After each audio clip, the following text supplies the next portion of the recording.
Welcome to my YouTube channel Rani motivation stories. मेरे video को like करें, सब्सक्राइब करें और बेल आइकन दबाना ना भूलें। एक बूढ़ा था, उसके पास सब कुछ था। एक घर था, थोड़ी सी जमीन थी, पैसे थे और गाय बैल भी थे।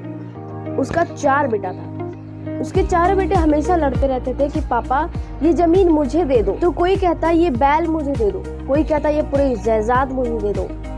उस बूढ़े की अचानक से तबीयत खराब हो गई। सभी बेटे को चिंता हो गई कि अब तो हमारा बंटवारा नहीं होगा। चारों बेटे ने सोचा क्यों ना हम पापा के पास चले। पापा के पास गए। बेटे ने बड़ी हिम्मत से कही पापा हमें बंटवारा कर दो, आप कभी भी चले जाओगे। पापा ने कहा ठीक है बेटा, मेरे अलमारी में ना एक पेपर रखा हुआ है, उसी में तुम्हारी हिस्सा है, तुम जा करके बांट लो। मैंने बांट दिया है, तुम जाकर वो पेपर ले लो।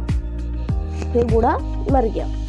सभी बेटे जल्दी जल्दी गए, अलमारी को खोले। अलमारी खोलने के बाद पेपर निकला। उस पेपर में लिखा हुआ था मैं बेड में सोया हूँ, उसके चारों पौओं में तुम्हारे हिस्सा बांट दिया गया है, तुम खोद के देख लो। चारों बेटे जल्दी जल्दी गए और वहां से चौकी हटाई, जल्दी जल्दी से खोदे, पापा की अंतिम संस्कार कर लिए। उसके बाद उन्होंने खोदने के बाद एक में निकला पैसा, एक में निकला धान, एक में निकला चारा, एक में निकला मिट्टी। ये क्या है पापा ने ये हमारे लिए बांटी है, छी हमारे पापा कैसे हैं। तभी एक बड़े बेटे ने सोचा नहीं पापा ऐसे नहीं है, कुछ तो है इसके पीछे। वो एक वेद के पास गया और वेद से पूछा कि वेद की इसका मतलब क्या है। वेद ने बताया, थोड़ी देर सोचा, फिर बताया माटी का मतलब है जमीन, तुम्हारे नाम जमीन है बड़े बेटे के नाम। गेहूं का मतलब है कि तुम्हारे नाम यहाँ का सारा अनाज है।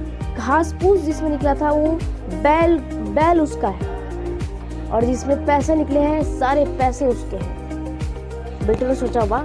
फिर थोड़े दिन हुआ, वो लोग बड़े रोने लगे।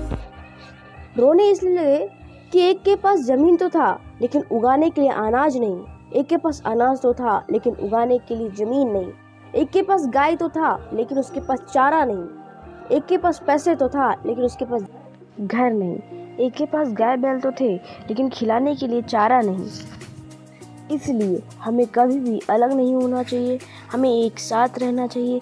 एकता में ही ताकत है। मेरी वीडियो को लाइक करें, चैनल को सब्सक्राइब करें और बेल आइकन दबाना ना भूलें।